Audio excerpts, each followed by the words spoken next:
Bienvenue sur DMG TV, les histoires mystiques. Si tu es nouveau sur la chaîne, n'oublie pas de t'abonner, de laisser un commentaire, de liker et de partager. Tu veux raconter une histoire? Il y a un numéro à l'écran sur le plus 237 655 81 90 17. Envoie ton histoire et on va jouer ici sur YouTube, sur Facebook et sur TikTok. On poste plusieurs histoires tous les jours sur YouTube. La chaîne c'est DMG TV. Et on a une deuxième chaîne YouTube où on poste tous les 15 heures une histoire exclusive. La chaîne c'est DMG TV, histoire mystique exclusive. Donc n'oubliez pas de vous abonner aussi de ce côté-là. Après la diffusion de 12 heures en direct, il y a aussi une autre diffusion à 14 heures sur la deuxième chaîne. DMG TV, histoire mystique exclusive. Donc, allez faire un tour là-bas aussi. Les directs sont sur TikTok le mercredi et les vendredis à 20h00 heure du Cameroun. Donc, ceux qui veulent monter en direct, nous raconter leur histoire, c'est sur TikTok. Et ceux qui veulent envoyer leur histoire, ceux qui n'ont pas le courage, trop de courage ou bien n'ont pas un compte TikTok, envoyez vos histoires sur WhatsApp au numéro plus 237 655 81 90 17 et on va jouer ici sur Facebook et sur YouTube et sur TikTok. Voilà, donc écoutons la première histoire. S'il vous plaît, avant d'écouter la première histoire, laissez un like, commentez, partagez, c'est très important. Première histoire. Bonsoir DMG, bonsoir la communauté. J'espère que tout le monde se porte bien. Moi, ça va. Donc, pour aujourd'hui, ma petite histoire. Pour ma petite histoire d'aujourd'hui, autant pour moi. Donc, elle se passe au Gabon, dans une province où je fréquentais. On avait débuté l'année, ça se passait bien. Et on était déjà au milieu de l'année scolaire lorsqu'on reçoit un nouvel élève dans notre classe. Et automatiquement, il s'est dirigé vers moi, histoire de tisser des liens, de faire connaissance, de se mettre à jour et tout.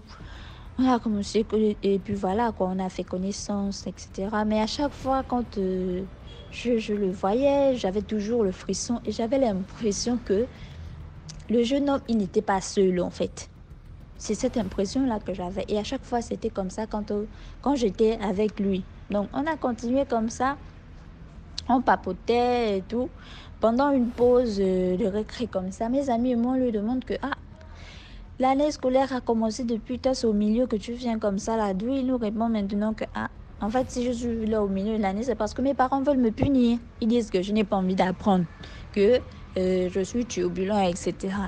Après, moi, je lui ai répondu comme ça que, en tout cas, toi-même, tu as la bouille d'un vrai boucanier. Donc, du coup, il faut seulement faire ce que tes parents veulent que tu fasses. Peut-être que après, ils vont te ramener là où tu étais.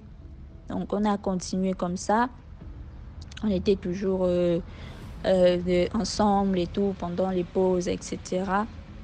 C'est comme ça maintenant, un jour, il nous raconte que non. Est-ce que vous connaissez c'est quoi la loge, c'est quoi la rose-croix, c'est tout maintenant. Nous, dans la blague comme ça, on dit que avec les choses qu'on nous montre dans les films nigériens, là, que on va aller sacrifier le bébé, on va aller faire ceci, on va aller faire cela.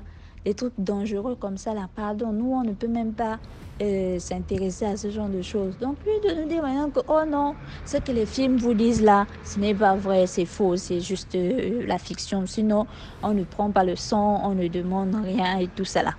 Donc, on est comme ça, on continue à papoter. Nous, on prend ça pour des jeux, hein. Ce sont des conversations comme ça là, en plein milieu on s'ennuie. Donc, voilà quoi. L'élève en question, il a fait une semaine. Deuxième semaine, vendredi, pile pendant la pause. Il n'y avait pas de nuages noirs, rien. Un vent violent a soufflé, un peu le genre de vent de chez nous là qui arrache les toitures. Ça soufflait, mais tellement dans le lycée. Et pendant que ça soufflait comme ça là, il y avait des élèves qui prenaient des crises. Pas qu'un seul élève, je dis bien des élèves. Moi-même j'étais là, j'ai vu, j'ai assisté. Parce que de toute façon, je frissonnais pendant ces périodes-là. Et ça fait un truc, ça fait comme ça 3 vendredis successifs. Successivement, quand c'est vendredi, pendant la pause, les gens tombent, il y a le vent qui souffle, les gens tombent, les gens prennent les crises. Et ceux qu'on amène à l'hôpital, et ceux qu'on amène à l'église, etc. C'est comme ça. Un jour comme ça, un vendredi, c'était aussi un vendredi. Je lui dis que, moi, mon cher, façon, tu nous parles de secte, tu nous parles de loge à chaque fois quand on est avec toi là. Si c'est toi qui es en train de faire ce qui arrive aux pauvres enfants là, mieux, il faut arrêter. Hein. Parce que ce que tu es en train de faire là, ce n'est pas bon. Tu as dit que tes parents t'ont envoyé ici là pour venir apprendre, etc. Maintenant, c'est quoi l'histoire que les gens tombent chaque vendredi depuis que tu es là, alors qu'on a bien commencé l'année, rien ne se passait, etc. Après, il me regarde parce qu'on n'était qu'à deux. Après, il me regarde, il sourit. Il me regarde, il sourit. Après, il me fait, tu sais, la vérité, c'est que si je suis ici, là, si je suis ici, c'est pour une mission. On m'a envoyé ici, là, pour accomplir une mission. Dans votre lycée, là, il y a une secte. Et c'est pour cette secte-là que je suis venue. Normalement, je suis venue pour recruter les gens. Mais il se trouve qu'il y a des gens qui sont en train de résister. Voilà pourquoi les 3 vendredis que tu vois là, ces derniers temps-là, il y a des gens qui prennent les crises et tout ça là. Parce qu'il y en a qui résistent. Il y en a qui résistent et ça touche les autres. Voilà pourquoi ils se manifestent et tout. Je lui ai dit que, donc toi, tu viens pour apprendre, mais tu viens aussi pour enlever pour vouloir recruter les gens dans la secte et tout ça. Après, il me regarde encore, il sourit. Après, il me dit, toi-même là, tu as la chance. C'est parce que je t'aime bien. Sinon, j'allais aussi te prendre. Moi, maintenant, dans la blague comme ça, je lui dis que, là, tu blagues. Tu blagues parce que tu ne sais pas où je viens. Tu ne sais pas qui est derrière moi. Pour dire que tu vas venir comme ça, là, puis tu vas venir me prendre. Tu ne sais pas qui je suis, tu ne sais pas d'où je viens. Après, maintenant, il dit qu'en tout cas, si tu as essayé de m'avoir là, si tu penses même aller me chercher là, papa, c'est le béton que tu vas cogner là-bas qui va faire en sorte que tu ne vas plus jamais vouloir recruter quelqu'un dans vos bêtises là et tout. Je lui ai parlé comme ça, mais vraiment avec sévérité. Tu vas plus jamais vouloir recruter les gens et tout ça là. Après, il a souri, il s'est tu. Après, il me dit encore que, t'en fais pas, c'est juste pour un temps. De toute façon, moi, je suis en train de repartir. Parce que comme je t'ai dit, je suis ici en mission pour mon grand-père. Et mon grand-père, vous le connaissez, c'est quelqu'un c'est une personnalité politique de renom en plus. Vous le connaissez, donc il a donné le nom de la personnalité politique. Et effectivement, c'est vraiment une personnalité, mais vraiment aimée de la population. Mais bon, je vais taire le nom et tout. Donc, il a dit comme ça que, t'en fais pas, moi de toute façon, je suis en train de partir, donc ça va se calmer quand je vais partir et tout. Une semaine est encore passée, le mec, il n'est plus jamais revenu. Le mec, il est parti comme ça, il n'a même pas terminé l'année scolaire ou quoi, comme ça. On est venu un matin à l'école comme ça, on a dit que l'élève qui était venu, il est parti. Donc, moi aussi, nous on est élèves, nous là, on est étudiants, je dis même étudiants, on est élèves, donc, et encore jeunes. Donc, on a seulement banalisé ça comme ça, puis voilà quoi. Mais quand il est parti, il n'y avait plus de manifestations, il n'y avait plus de vents violents qui soufflaient, etc. Donc, après, bon, comme je disais, j'ai banalisé, j'étais jeune. Moi, je pensais, je croyais vraiment pas que c'était lui qui faisait ça. Donc, j'ai laissé ça comme ça. Donc, qu'est-ce qui se passe maintenant? Des années après, moi, j'avais déjà fini mon lycée, j'avais déjà fini mon lycée. Des années après, j'apprends par quelques élèves de chez moi que dans le même lycée en question, il y a une jeune fille qui a eu à prendre les crises là-bas à l'école et on l'emmenait à l'église, genre une séance de délivrance et tout, et elle s'est manifestée. En se manifestant là-bas, elle a sorti tous les secrets du lycée. Elle disait que dans le lycée en question, il y a une secte et le proviseur est dedans. Quelques élèves sont dedans. Quelques profs sont dedans. Maintenant, ce qu'on remarque, c'est que à chaque fois, peut-être qu'il y a des élèves qui reprennent la même classe, peut-être 3, 4, 5 fois à reprendre la même classe. C'est parce que chaque soir, après les cours, ils viennent asperger des médicaments à l'entrée des salles de classe, que les 5 premières personnes qui vont rentrer dans la classe, c'est eux qui vont prendre la malédiction des médicaments qu'ils ont fait là. Donc, pendant qu'elle était en train de donner tout ça, elle a donné les noms des professeurs, elle a donné les noms des étudiants, des élèves qui sont dedans, elle a donné les noms des professeurs qui sont dedans et tout ça là. Donc, d'après ce que l'autre m'a raconté, hein, parce que je n'étais plus sur place. Donc, ça là, je ne sais pas. Donc, après, on a fait sa séance de délivrance là, il s'est calmé, et après, bon, ça s'est passé comme ça. Donc, c'était pour ma petite histoire. J'espère qu'elle a été bien racontée, parce que ça fait 2 histoires que je publie, je mets, que je partage comme ça, mais je n'ai jamais entendu. Donc, j'espère que celle-là, elle a été bien racontée. Donc, à la communauté, partagez, likez, abonnez-vous, et après, la communauté va grandir, quoi. Merci beaucoup pour l'écoute. Merci beaucoup pour l'histoire. Maintenant, on va écouter la deuxième histoire. Bonsoir DMG, bonsoir la famille, bonsoir la communauté. Ce que nous fait, c'est pour partager, pour sensibiliser. La moralité, ce serait sûrement à la fin. Ce serait peut-être à la fin, ou bien chacun tirera sa moralité. Je ne sais plus très bien, il y a peut-être 20 ans en arrière, j'avais rencontré un homme. Ah oui, cet homme était beau. Il était tellement beau, je vais l'appeler Steven. Bon, bref. Il était tellement beau, propre, il brillait. Mais sa beauté était une autre beauté, quoi. C'était pas une beauté naturelle. Il était tellement beau. Et à chaque fois, je ne comprenais pas pourquoi moi, il m'avait choisi vraiment parmi tant d'autres. Donc, il était beau, vraiment. Il était très beau.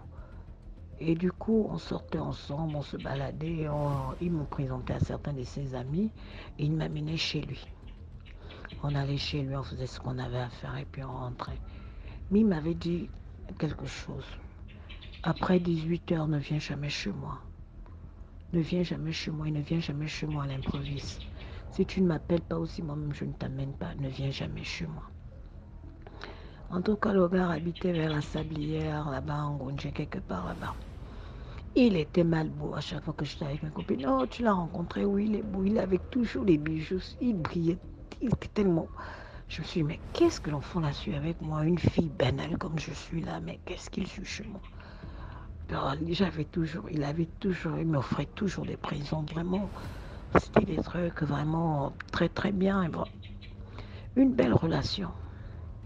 Et c'est comme ça qu'un jour, j'arrive chez lui, on est là, on termine. 17h40 sonne. Il me précipite. Allons, je vais te laisser, allons. Je dis, mais c'est quoi ton histoire là? Chaque fois quand je viens chez toi, tu me chasses comme une malpropre. Si tu ne veux pas de moi, on s'arrête à l'hôtel. Au lieu de venir souvent m'embêter, tu m'amènes ici, après tu me chasses, après tu m'amènes, après tu me chasses, machin. Il y a l'Atlantique qui est là, on peut rester à l'Atlantique et puis à chaque fois, machin.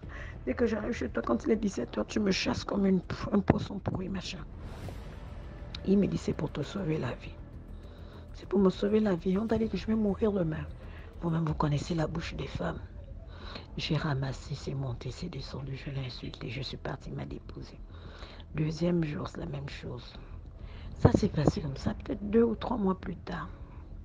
Donc on est arrivé, on a mangé, et puis on a fait nos choses, fatigue générale, on a dormi.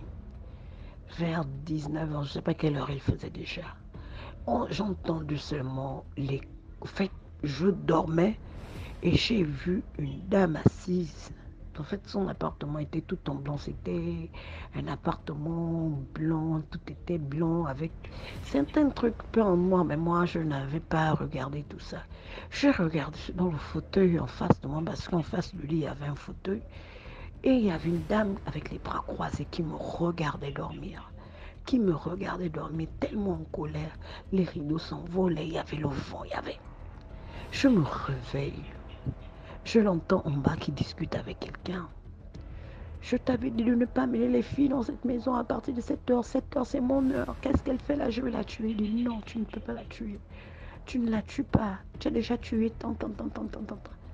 J'ai dit, je suis où là? C'est quoi ça? C'est quoi cette histoire? Je me redresse, je m'assois sur le lit. Je l'entends qui discute avec une femme sérieusement, les fenêtres, les portes, toutes claquées. Je dis, mais c'est quoi ça? Quand j'ouvre la porte, je vais descendre les marches d'escalier. Il me donne un ordre. Il me dit, toi, tu ne descends pas. Enferme-toi dans la chambre et tu vas sortir seulement quand je vais venir te chercher. Aïe. Est-ce qu'il y avait encore le sommet? Même les chaussures, je n'ai plus porté. Je tremblais sur le lit. Je tremblais sur le lit. Il se disputait avec qui je n'avais pas vu. La personne avec qui il se disputait, j'entendais juste la voix d'une femme qui était très en colère, les fenêtres qui s'éclataient, tout, qui claquaient, les rideaux qui s'envolaient, tout. Je suis restée là peut-être 1h30 plus tard. Après, il est venu dans la chambre très en colère. Il m'a dit, prends tes choses, je te raccompagne. Et j'ai pris mes choses, il m'a raccompagné. Il ne m'a même pas déposé, il me dépose souvent d'habitude, il m'a déposé au carrefour, juste en face de l'aéroport, là. Il m'a déposé là. Il m'a dit, prends ton taxi et rentre. Comme je n'ai pas pris le taxi, j'ai pris le taxi course. Une fois, quand j'arrive à la maison, je raconte l'histoire à ma soeur. Ma soeur me dit, vous là, vous allez mourir comme ça là. Tu sais pas que la sirène était gentille. Je dis, là quoi? La sirène, parce que ça, c'est un homme qui est marié à une sirène. Peut-être que lui-même, il est même si roi ou si je ne sais trop quoi. Mais toi, tu vas mourir comme ça. Un jour, on va nous appeler seulement qu'on a retrouvé ton corps quelque part. Avec tes relations, tes choses bizarres, toi, tu ne rencontres jamais quelqu'un de bien. Ce n'est que les hommes mystiques, les hommes compliqués. J'ai dit non, il n'est pas comme ça, il est trop beau. Oui, il était trop beau. Tu sais que est-ce que le genre de beauté là existe sur terre là? J'ai dit, oh, laisse ça, tu blagues. J'ai raconté, je tremblais. Peut-être 2 jours après, le lendemain, j'appelle. Le numéro ne passe pas. Le lendemain, j'appelle, le numéro ne passe pas. Je décide quand même, je prends le taxi, je vais un peu voir, vu que chez lui, il m'avait dit à partir de 18h. Comme il est 13h, je pars. DMG. Quand j'arrive là où il y avait souvent la maison, là où j'entrais, la maison qui était d'elle, aujourd'hui, le jour là, quand je suis arrivée, c'était un taudis, une maison sous l'herbe, je ne sais même pas, bordure de plage, sous l'herbe. Ça ne ressemblait même pas, ça ressemblait à je ne sais pas trop quoi, à une maison abandonnée dans l'herbe. Ma copine me demande, tu m'as dit qu'on venait chez ton garçon. Je dis, mais c'est la maison là qui est dans l'herbe là. Elle dit, quelle maison? Quand toi-même tu regardes la maison, tu es sûr que cette maison était habitée, qu'il y a 1 semaine tu étais là. Je dis, ah maman, je te dis que c'est là où j'étais, là où les fenêtres claquaient, c'est la maison de Steven. Elle dit, tu es sûr? Elle dit, ah, sûrement que Steven, la maison que tu voyais là, c'était pas une vraie maison. C'était peut-être son cercueil, c'était peut-être sa tombe, ou bien tu emmenais souvent sous l'eau. Mais la maison là, c'est celle que tu vois là. Quand j'ai commencé à trembler, je suis rentrée. Quand je rentrais, j'ai dit à ma soeur que pardon. On s'arrête d'abord à l'église Saint-Michel. On s'est arrêté à l'église. Je me suis confessée. Je suis allée chez le prêtre. J'ai confessé, j'ai parlé, j'ai raconté. Le prêtre me dit, pour les jeunes filles là, c'est comme ça qu'on vous retrouve morte par-ci par-là, ou vous disparaissez bêtement. Quand un homme te dit, ne viens pas chez moi après telle heure, ne fais pas ça chez moi. Il faut parfois écouter, vous mettez seulement la jalousie partout, qu'il a d'autres copines, il a d'autres goûts.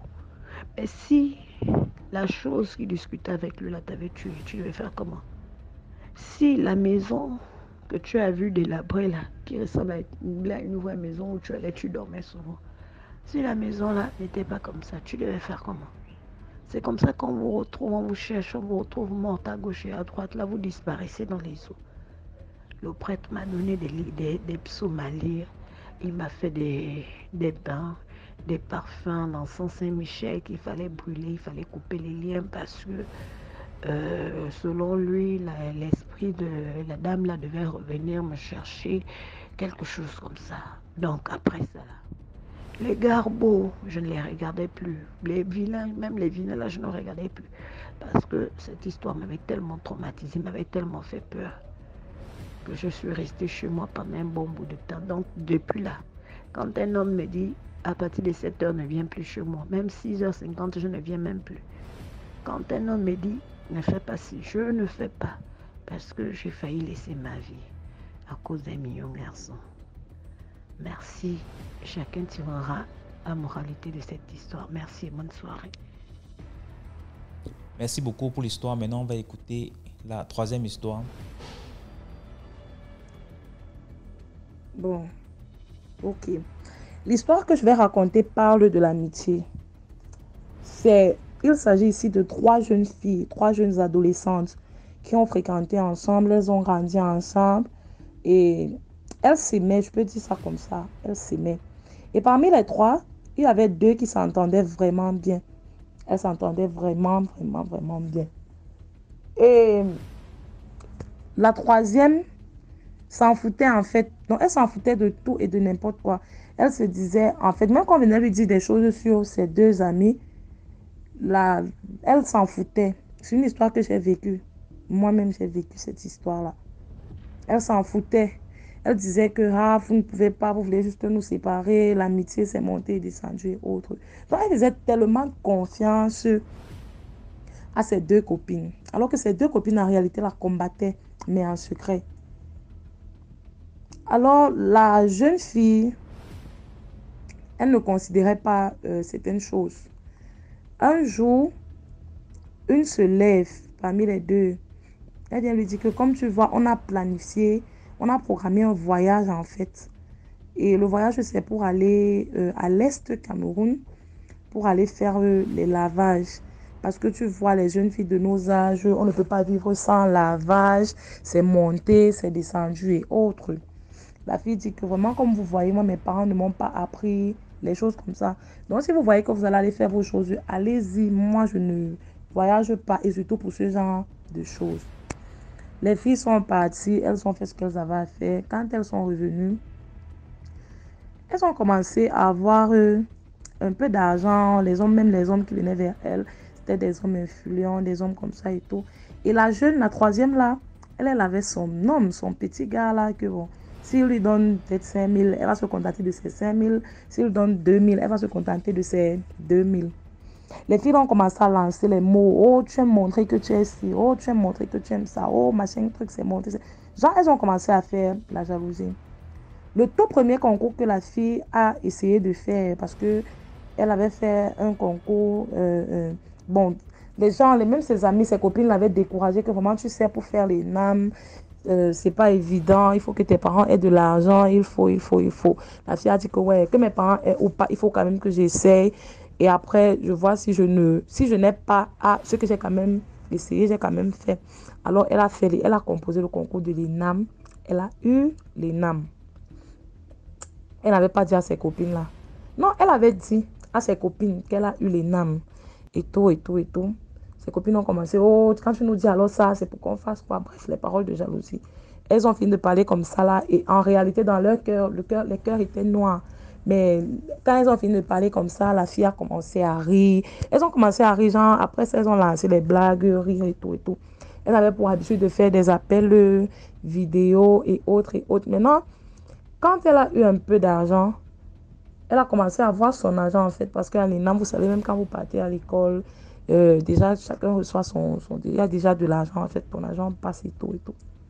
Elle a eu un peu d'argent. Elle avait amené ses copines achetaient les téléphones. Elle avait pris un iPhone 11. Elle avait acheté les Techno Spark là, je pense, à ses copines. Les gosses, elles se sont fâchées, les filles se sont fâchées en fait. Que pourquoi toi tu prends un iPhone et toi tu nous achètes les Techno, tu es méchante, c'est mon. Mais c'est mon argent. Et puis je fais même déjà beaucoup si je vous achète les téléphones. Je fais déjà beaucoup. Une autre personne comme ça pouvait vous amener peut-être manger, peut-être même d'autres même je ne sais pas. Mais moi je fais beaucoup de vous amener manger et tout. De vous amener acheter les téléphones et tout. Donc elle pensait toujours à ses amis en fait. Et elle était toujours là en train de parler, de dire à ses amis que vraiment la vie que vous menez n'est pas une bonne vie parce que les filles vraiment s'étaient lancées dans une vie de merde. Quand je dis merde, c'est merde. Vous pouvez imaginer que la vie que vous menez n'est pas bien, c'est monté, c'est descendu. De temps en temps, elle parlait de Dieu avec ses amis. Alors, 2-3 mois après, la fille est tombée gravement malade. Cette jeune fille qui avait eu l'ENAM. Elle était tombée sérieusement malade. Elle risquait la mort, en fait. Et avant qu'elle ne tombe malade, Elle a commencé à chercher l'enfant parce que son petit gars avec qui elle était, il avait composé, il avait fait les papiers pour voyager et il avait réussi ses papiers et tout passait normalement en fait. C'était une fille qui craignait vraiment Dieu, tout passait bien. Et il a eu tous ses papiers, il est parti. Il est parti. Avant qu'il ne parte, ils ont commencé à chercher l'enfant parce qu'il voulait laisser sa femme avec l'enfant. C'est bon. Bon, ça a fait comme ça a fait. Elle est restée. Elle a dit à son gars, je vais t'attendre et tout, et tout, et tout. Elle est restée par derrière, tombée vraiment malade. Sa mère était tout le temps avec elle dans les prières, jusqu'à ce que elle s'est rétablie. Elle a commencé à récupérer un peu. Et quand elle s'est rétablie, il y a une de ses deux copines-là qui était tombée malade. Elle s'est levée. Pourtant, quand elle était malade, aucune des deux n'était venue chez elle pour regarder si elle va bien ou quoi. Quand sa copine-là tombe malade, elle avait fait un paquet pour aller la voir. Arrivée là-bas, la fille vraiment... Elle était touchée en fait, mais elles n'ont pas arrêté là. On avait marché avec moi, je ne sais pas si on avait marché avec elle chez les marabouts, quoi, mais après, elle s'est rétablie. Mais après, sa vie a basculé. Sa vie a vraiment basculé. Il n'y avait plus les entrées qu'elle avait, il n'y avait plus rien. Alors, la troisième fille, de son côté, elle continuait à mener sa vie. Et elle continuait à rendre la vie de sa copine dure. Donc, la troisième, celle qui avait eu les names, elle continuait à rendre la vie de sa copine dure. Mystiquement, quand je dis dur, c'est mystiquement. Un jour, la jeune demoiselle arrive dans une église parce qu'elle s'était, je sais pas, on l'avait affectée du côté de Ebolova. C'est là-bas qu'elle devait normalement travailler, du côté d'Ebolova. C'était un truc temporaire en fait. Alors quand elle va là-bas, il était question que, comme elle était chrétienne, il était question qu'elle cherche une nouvelle église, vu qu'elle ne pouvait pas rester à la maison sans aller à l'église, elle ne pouvait tout et tout. Elle part donc entrer dans l'église d'un prophète. Quand le prophète l'avait vu, le prophète a prophétisé. Et il a sorti les noms intégral de ces deux jeunes filles-là. Je vous assure. Il a sorti les noms intégral de ces deux jeunes filles. Il dit vraiment, ces filles elles ont mis ton nom quelque part. Elles ne veulent pas que tu avances. Elles ont fait ci. N'est-ce pas, tu cherches l'enfant. L'enfant que tu cherches là, ce sont elles. C'est monté, c'est descendu. Arrête, vraiment, arrête. Vraiment, la jeune fille qui a eu les names, elle a pleuré. Elle dit que, mais comment je peux considérer des gens? Il dit que oui, ce sont elles et tout. Jusque-là, elle ne voulait pas croire. Elle pleurait, mais elle est rentrée à la maison. Elle a appelé les filles. Toujours le rappel du groupe là. Vraiment les filles, comment vous allez sans dire aux filles que voilà. Non, ça va, nous sommes là et tout. Ok, et votre histoire où vous dites que vous lavez souvent le corps, une là lance seulement que ah. Donc tu as compris que finalement il faut bien que tu ailles laver le corps. Et non, on ne peut donc pas t'amener là-bas. On ne peut pas t'amener là-bas parce qu'avant que la mère là ne te lave, il faut bien que elle te fasse une vision. Il faut. La jeune fille insiste, elle dit que moi je veux partir là-bas. Je veux partir là-bas et je veux que vous devez m'accompagner. Même si je dois payer combien, on va partir. Les filles ont contourné, refusé comme je te dis là. Finalement, celle qui était tombée malade après la fille qui a eu les names, accepte. Elle dit que ok, moi je vais t'amener. L'autre a carrément dit que non, juste qu'elle avait créé un faux problème là pour éviter en fait le voyage. Quand celle-là a accepté, elle dit ok, on planifie alors le voyage pour quand et tout. Elles ont planifié le voyage et tout. Maintenant, il était question qu'elle quitte Ebolova. Elle passe à Yaoundé chercher sa copine là et elle prenne la route directement pour l'Est. Quand elle vient prendre sa copine tombe à ses pieds. Elle commence à demander pardon. Elle dit que vraiment, comme tu vois, je t'ai fait ci, je t'ai fait ça. Et ce n'est pas trop à cause de moi, c'est à cause de Sandra. Sandra m'a trop demandé. Donc, elle me mettait trop de pression. En fait, j'ai l'impression qu'elle me dominait. Même je te demande pardon et tout. Ma fille dit, mais tu me demandes pardon pourquoi? Elle a commencé à raconter, citer comment elles ont dit que non, elle ne va rien être. Elles étaient jalouses. Qu'est-ce que c'est mal, la jalousie? Non, elle n'est pas comme ça. Elle ne doit pas croire qu'elle est comme ça. Vraiment, elle a parlé en pleurant. La jeune fille aussi dit que, ok, comme tu m'as déjà, c'est justement ce que je voulais en fait entendre. Mais comme tu m'as déjà dit ça, on ne va plus voyager. Parce que comme tu vois, voilà, moi je suis arrivée dans une église, on m'a fait comme si, on m'a dit ci, on m'a dit ça. Mais je n'arrive pas à croire que ce sont mes amis, c'est les filles que je considère. Je ne peux pas passer une journée sans au moins demander comment vous allez. Je ne peux pas rester comme ça, j'ai eu une maladie ici, donc vous voulez seulement me tuer. Vous voulez me tuer, qu'est-ce que je vous ai fait? Qu'est-ce que je... Merde, la fille a dit que, mais tu sais... Elle a été, bon, c'est une fille pas hypocrite. Elle lui a dit cache que cet amour que moi je te donnais, cet amour que je vous donnais toutes les deux, il n'y aura plus cet amour. Quand vous avez décidé de me tuer, vous allez seulement continuer à faire ce que vous avez à faire. Mais là maintenant, je suis au courant de ce que vous faites. Et ça me permet maintenant de mieux prier. Vu que là, j'avais des difficultés dans ma vie que je ne comprenais pas d'où ça venait. Je ne comprenais même pas. C'est quand je parle de ça, en fait, ça me fait encore mal.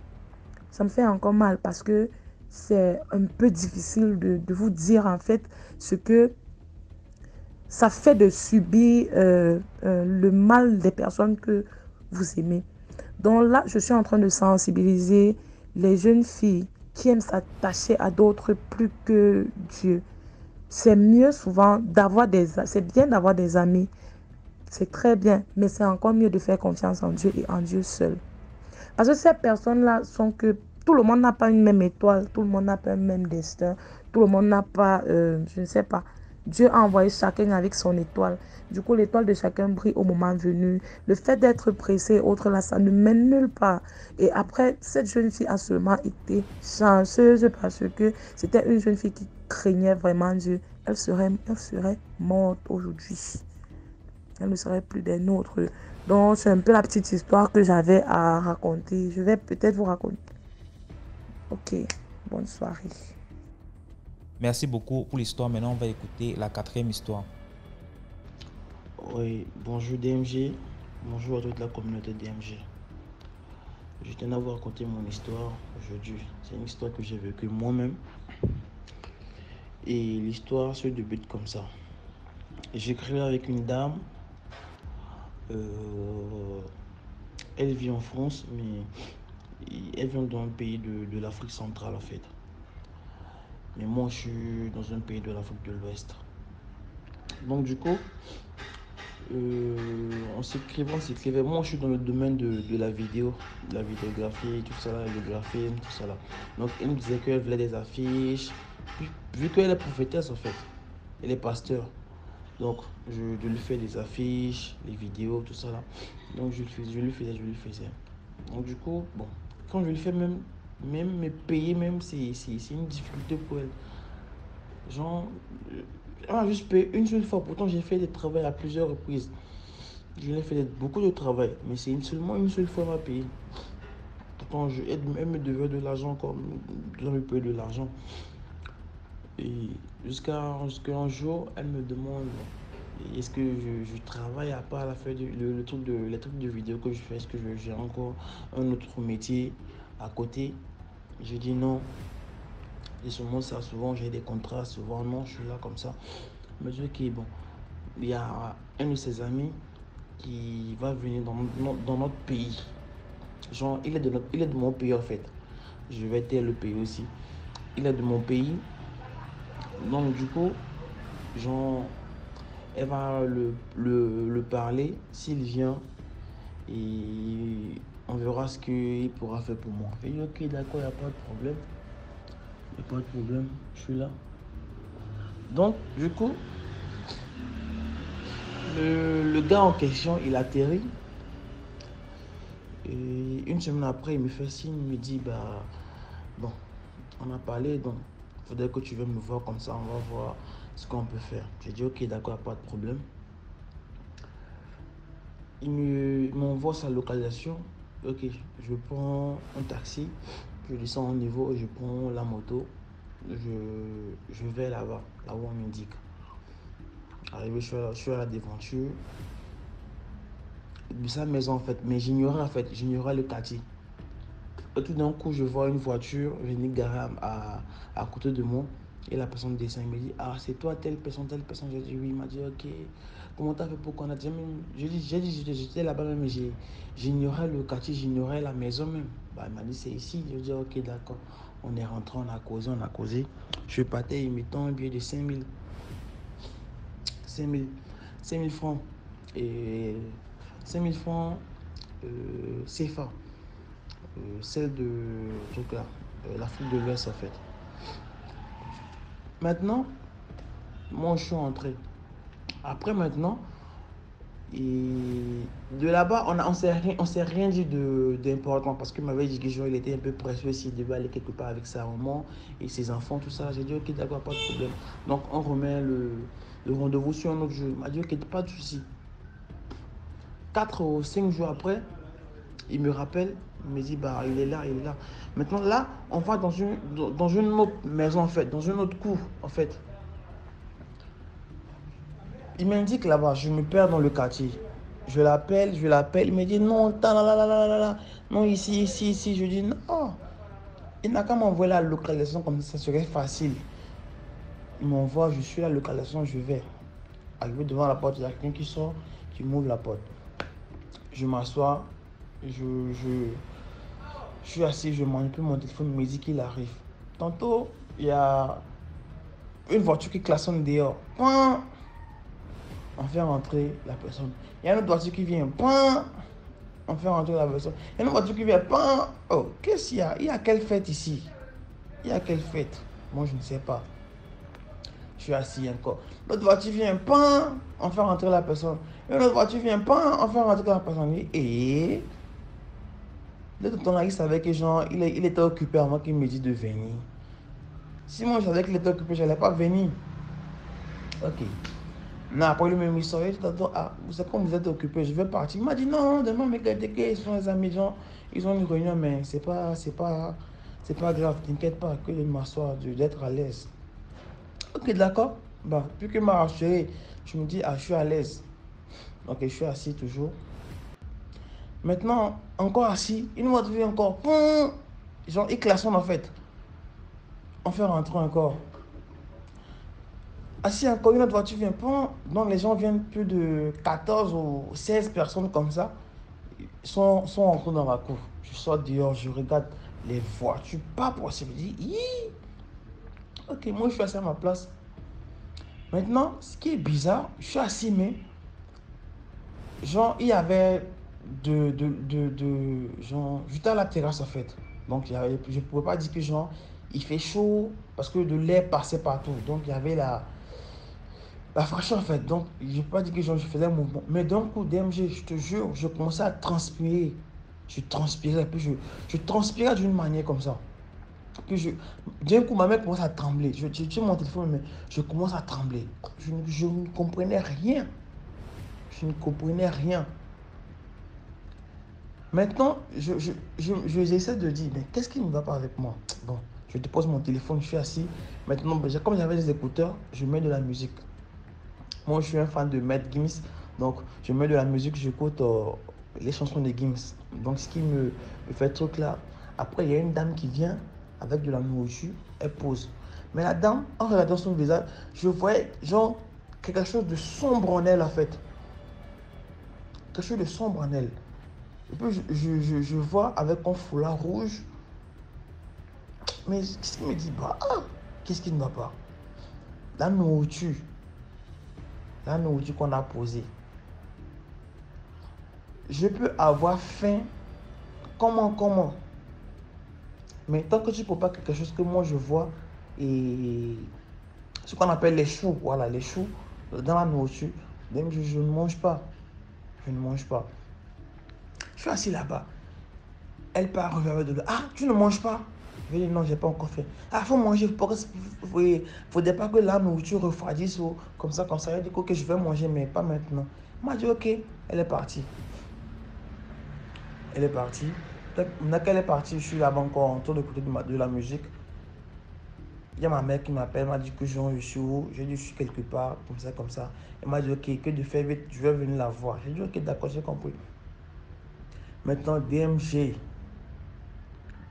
Je dis, je me lève, je vais aller dans le gazon. Dans le gazon, je tourne la tête. Je vois deux gars qui sont rentrés avec des costumes bizarres en rouge. Genre, c'était un set en fait. Donc, moi, j'étais un mouton qui allait être sacrifié en pleine journée. En pleine journée. Quand je vois, quand je tourne la tête, désolé, je raconte pas bien l'histoire parce que, bon, je sais pas comment je vais bien raconter l'histoire même, quoi. Je vois deux gars de l'autre côté. J'ai dit, bah, qu'est-ce qui se passe ici comme ça? Je reviens à ma place. C'est là mon cœur commence à battre. Comment je vais pour sortir? Comment je vais faire pour sortir? Maintenant, le gars en question, il vient me dire comment, comme ça, désolé pour le retard, comme ça, que devenions on va aller de l'autre côté. J'ai dit, moi, je veux partir, je veux sortir parce que ma maman m'appelle. Il m'a dit non, devenions on va causer parce que les gens qui sont venus sont les responsables. Comme ça, qu'ils veulent me proposer, genre celui dans l'entreprise de qui je veux travailler, comme ça. J'ai dit non, je veux rentrer chez moi. Et ce que j'ai dit là, j'ai complètement gâché la chose. DMG. Donc comme ça, je m'affaiblis. Et puis maintenant il me dit viens mon enfant, viens, on y va. Je fais un pas, 2 pas. Je sais pas comment je vais raconter l'histoire. Je fais 1 pas, 2 pas. D'un coup comme ça, je ne sais pas d'où venait la force en fait. J'ai dit non, je veux rentrer chez moi. Et on appelle le gardien de fermer la porte. Sans vous préciser que moi, à part les trucs de vidéo, je fais aussi la danse. Donc du coup, je fais les acrobaties, les trucs là. Hey! Il y avait une voiture garée, genre, dans le garage. Non, il y a des clôtures, tout ça là. D'un coup, je monte sur la voiture là, je saute.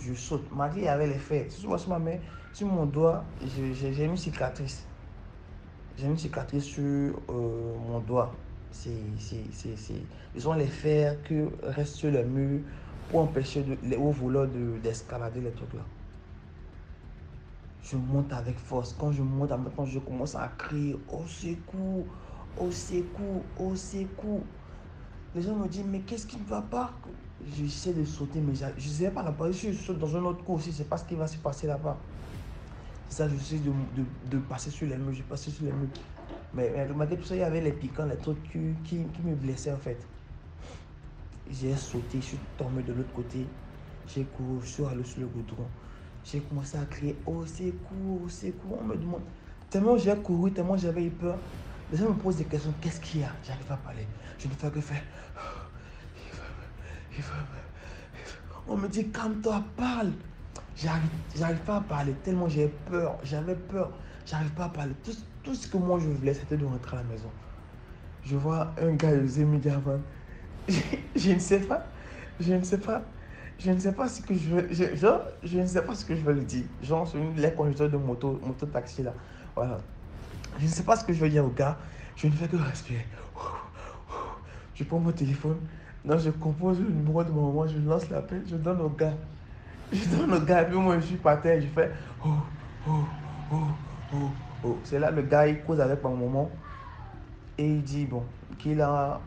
Quand ma maman répond à l'appel, elle appelle mon oncle pour maman. Elle me dit, c'est tant. Le deuxième a dit non. Que genre, lui, c'est le conducteur de moto-taxi. Donc, c'est son fils qui donne l'appareil de parler avec quelqu'un. Genre, il n'arrive pas à respirer, il fait des trucs. La maman a dit, ok, viens dans ce secteur, viens comme ça avec lui. Je suis là-bas, comme ça. Et c'est là on a atterri chez la maman. La maman était dehors. Hein. Quand je descends sur la moto, net, la première chose que je fais, je suis rentré en même temps et dans la chambre. Je vais aller m'allonger. J'ai peur. Mon cœur ne fait que faire bouh. Genre, je suis même pas à l'aise. Jusqu'à ce que je m'endors. Et à mon réveil maintenant, mon maman me demande qu'est-ce qui s'est passé. C'est là que je l'explique. Elle m'a dit, quand elle m'a appelé, c'est parce qu'elle avait ressenti un truc, que j'étais en danger. Donc, elle voulait que je vienne chez elle. Donc, elle voulait que je vienne chez elle. Donc, on a failli me sacrifier comme ça. Cadeau. Cadeau. Cadeau. C'est dans, je sais pas comment, mais dans la vie dans laquelle nous sommes, seul Dieu peut nous sauver, les amis. Je vous dis, seul Dieu peut nous sauver. Seul Dieu peut nous sauver. Et puis moi, je tiens à préciser que moi, je ne vais pas à l'église, je ne vais pas à la mosquée. J'ai fréquenté l'église, j'ai fréquenté la mosquée. Puisque mon papa est chrétien, maman est musulmane. Je suis allé à l'église. Dans mon enfance, à l'adolescence, j'ai pratiqué l'islam. Mais maintenant, je suis comme ça. Parce que on me dit, va de l'autre côté papa. On me dit, va à côté maman. Donc tout ça, ça me perturbe en fait. Donc du coup, moi, je suis à la maison. Je prie mon Dieu. Quand je prie, j'invoque le nom de Jésus. Je dis, je prie au nom de Jésus. Comme ça, comme ça. Quand il y a des trucs, je fais les trucs, souvent je fais les prières d'islam, tout ça, tout ça. C'est que moi je sais que moi je crois en Dieu. Genre, il y a un Dieu en fait. Et puis dans ma vie, il faut avoir un cœur pur. Peu importe ce que tu fais, il faut avoir un cœur pur. Quand je parle de cœur pur, c'est pas avoir, genre, c'est pas tout là. Il faut être, genre, gentil avec tout le monde, poli avec tout le monde. Aide les gens. Mais c'est pas tout le monde qui a besoin de leur aide. Parce que en faisant du bien aussi, tu vas sortir et méchant aux gens. Je sais pas comment je vais expliquer ça. Donc c'était mon histoire. Et j'ai failli être sacrifié en fait. Je sais même plus quoi pour parler. Mais quoi. Ce vocal là, je l'ai fait à 1000 reprises. 1000 reprises. Si vous constatez même le français même quand je parle là, c'est autre chose quoi. Parce que je ne sais pas ce que genre, si la scène que j'ai vécue c'est une réalité ou bien c'est un rêve en fait. Je ne sais pas, jusqu'à présent je ne sais pas.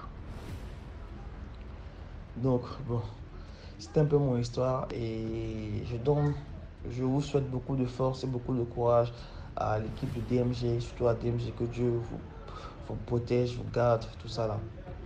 Et ciao, ciao. Merci beaucoup pour l'histoire. Maintenant, on va écouter la 5e histoire. Bolo Samba, encore la communauté, c'est moi. Donc pour ma 2e histoire d'aujourd'hui, vraiment j'ai décidé de raconter toutes mes histoires. Mais bon, pardon, prenez-moi comme une petite sœur. Je demande pardon, population. Donc ma 2e histoire se passe toujours au Gabon, à Libreville cette fois-ci. Il s'agit là de l'histoire de ma tante et le fils de sa petite sœur. Alors, l'histoire commence d'abord que ma tante, elle a perdu sa petite sœur qui vivait au village avec ses 2 enfants et tout. Du coup, elle est partie au décès, l'enterrement et tout. Et quand elle est étant au village là-bas, ils se sont entendus que, vu qu'elle a laissé 2 enfants, elle va revenir sur Libreville avec le plus grand. Parce que lui, il apprend déjà et tout. Et donc, du coup, elle va venir à Libreville avec le plus grand. Donc, comme ça, le décès est terminé. Elle est revenue sur Libreville avec son neveu. Je crois que c'est son neveu, oui. Elle est revenue sur Libreville avec son neveu, ne connaissant pas les antécédents de son neveu. Maintenant, on est comme ça, les jours passent, les semaines passent, les jours passent. Ma tante, c'est quelqu'un qui prie beaucoup. Elle prie beaucoup, énormément. Et depuis qu'elle est venue avec son neveu dans la maison, il y a les enfants de ma tante qui n'arrêtent pas de se plaindre, d'entendre les gens qui les appellent, dans leur sommeil et tout. Et comme elle prie beaucoup, elle sait seulement la prière. Elle dit qu'il faut prier et tout ça. Là, quand vous entendez des trucs comme ça, ne répondez pas. Il faut prier. C'est comme ça, un jour, ma tante a eu un palud, mais un palud sévère. Mais vraiment un palud sévère. Elle ne savait pas. Bon, elle est partie à l'hôpital, on l'a prescrit des médicaments. Dieu merci, elle s'est rétablie avec les prières et tout. Elle s'est rétablie et puis voilà quoi. Les jours sont passés encore, les semaines sont passées encore. Toujours les enfants qui se plaignent d'entendre les chats qui pleurent à côté d'eux, d'entendre des appels et tout ça là, machin. Donc, c'est comme ça un jour, le neveu de ma tante en question, avec le fils de ma tante, sont allés, je ne sais pas dans quel coin là-bas, ils sont allés faire le désordre dans un autre, dans le même quartier, mais un peu plus loin de la maison. Ils sont allés faire le désordre là-bas et tout. D'où comme ça, notre oncle, le petit frère de mon oncle, décide, maintenant, quand ils ont terminé de faire le désordre, mon oncle décide de les punir, bien sûr, de les punir, de les frapper. Et comme ça, il envoie ma petite sœur aller couper les tiges de... Comment on a... Les tiges de... D'aller couper les tiges de taro. Vous voyez le taro, les tiges là, les macabos, un truc comme ça, les tiges en tout cas. Ce qui gratte souvent sur le corps là. Il envoie ma petite sœur aller couper ça.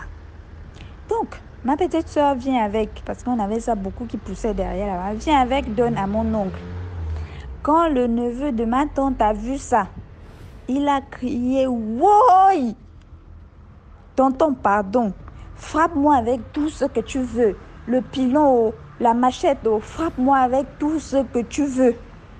Mais ça là seulement, ne me frappe pas avec, sinon je vais mourir. » Il dit à mon oncle en question de ne pas le frapper avec les tiges de macabo ou de taro, je ne sais pas trop là. De ne pas le frapper avec ça là. Mon oncle étonné que, de ne pas te frapper avec ça, pourquoi? Il a commencé, oui, ne me frappe pas avec ça, frappe-moi avec tout, mais ne me frappe pas avec ça. D'accord, je vais commencer à parler. Je vais parler, je vais parler. Mon oncle lui dit, tu vas parler, tu vas dire quoi? Oui, je vais tout dire. Ça, c'est le petit qui répond que je vais tout dire.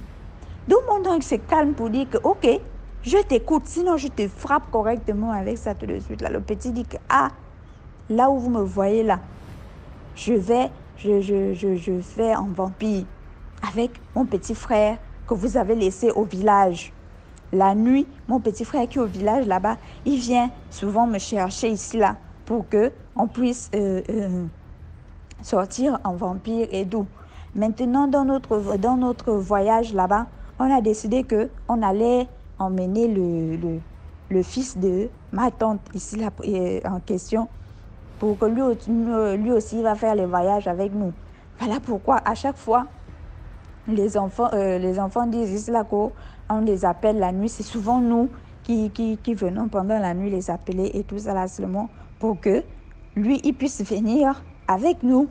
Mais comme ma tante, c'est quelqu'un qui prie beaucoup, voilà pourquoi on n'arrive pas à partir avec son fils en question et tout ça là. On n'arrive pas à partir avec son fils en question. C'est comme ça, mon petit frère est venu un jour me chercher et dans notre monde là-bas, on a pris le chevron, on a damé le chevron à ma tante. C'est comme ça, voilà pourquoi il y avait un certain temps là, elle avait fait un grave palu. C'est nous qui l'avons damé le chevron dans le monde spirituel là-bas parce qu'elle prie trop. Et cette prière nous empêche d'emmener son fils là et tout ça là.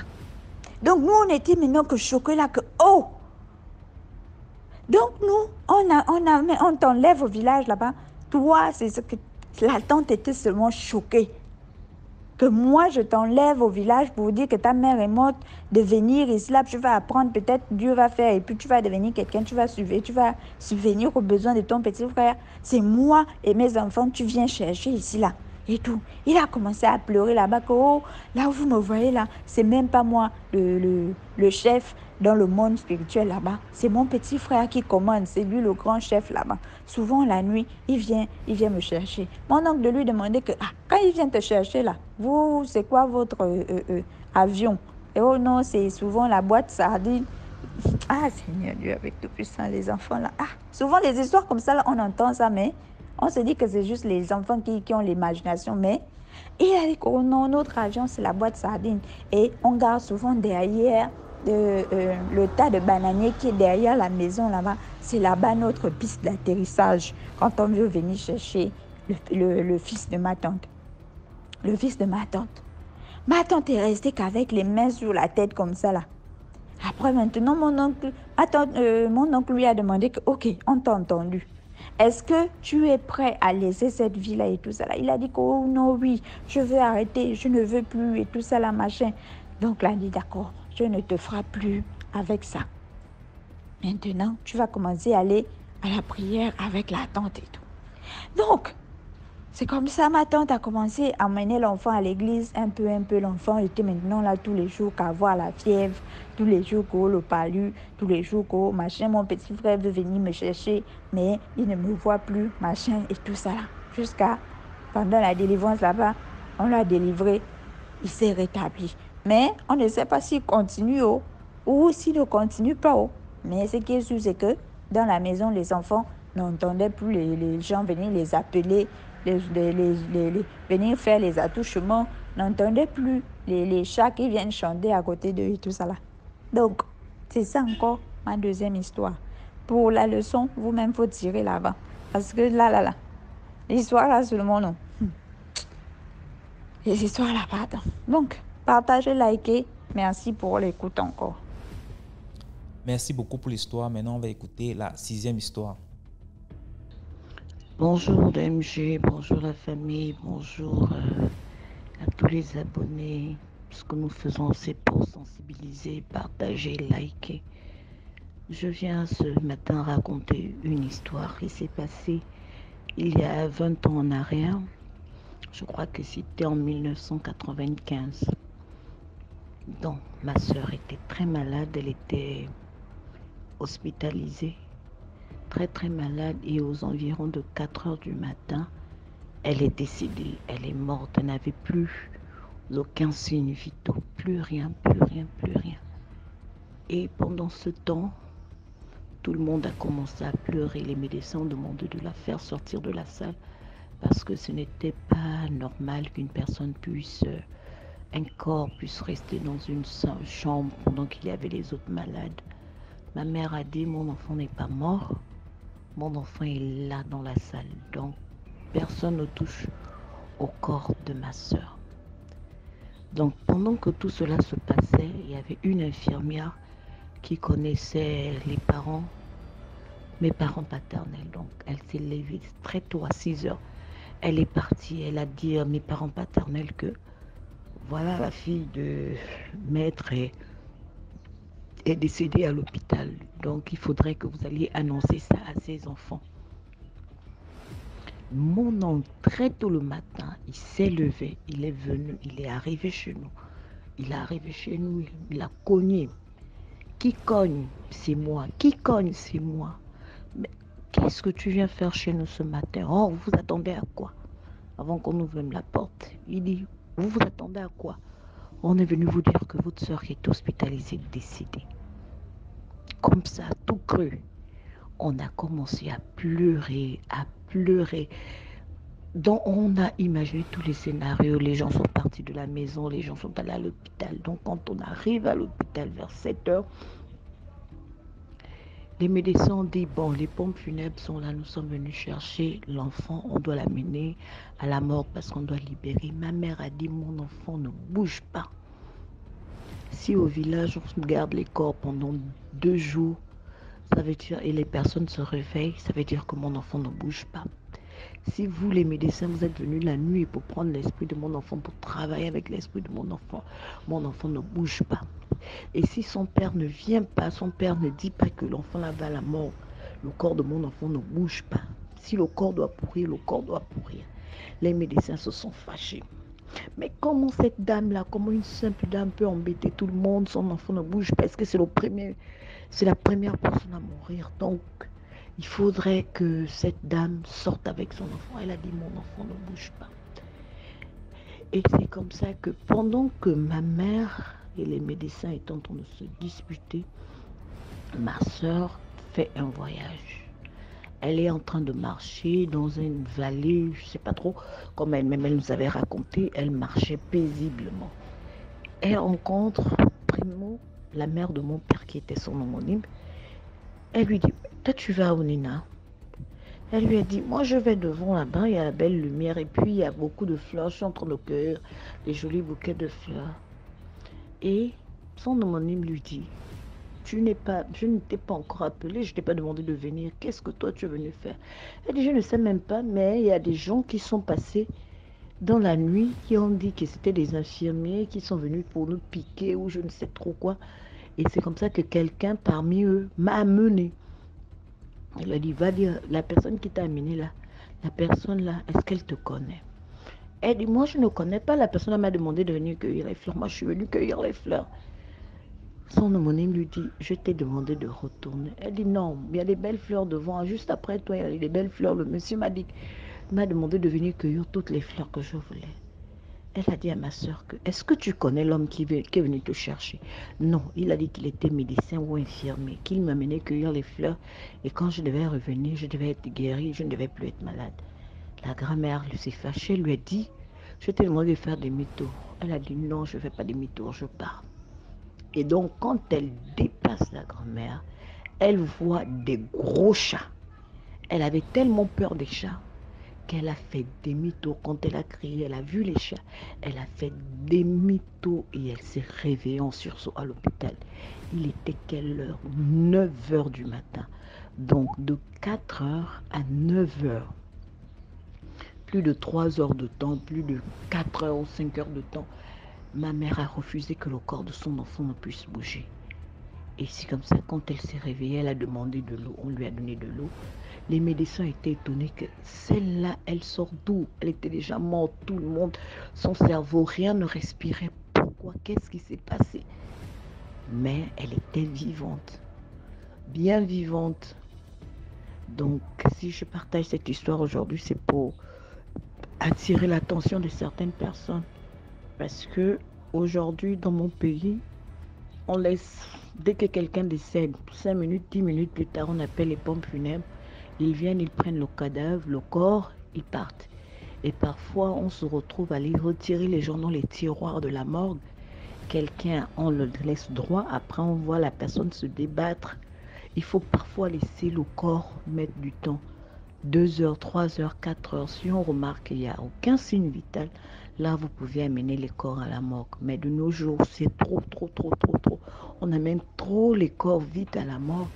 Et par la suite, on se rend compte que la personne était juste dans un coma et que la personne vivait encore quand on va retirer le corps pour laver. C'était simplement ça mon histoire. Merci pour l'histoire. Voilà, c'était tout pour aujourd'hui. J'espère que vous avez aimé. Laissez vos commentaires. Si par exemple vous avez un commentaire à donner à l'histoire numéro 2 par exemple, vous pouvez écrire H1, voilà ce que je pense, et ainsi de suite. Sachez que tous ceux qui envoient les histoires ici viennent après lire les commentaires. Donc c'est important de dire ce que vous pensez. Si vous avez un message en particulier pour un intervenant. Voilà, donc on se prend demain à 12h00 sur YouTube, sur la chaîne DMG TV. Ciao.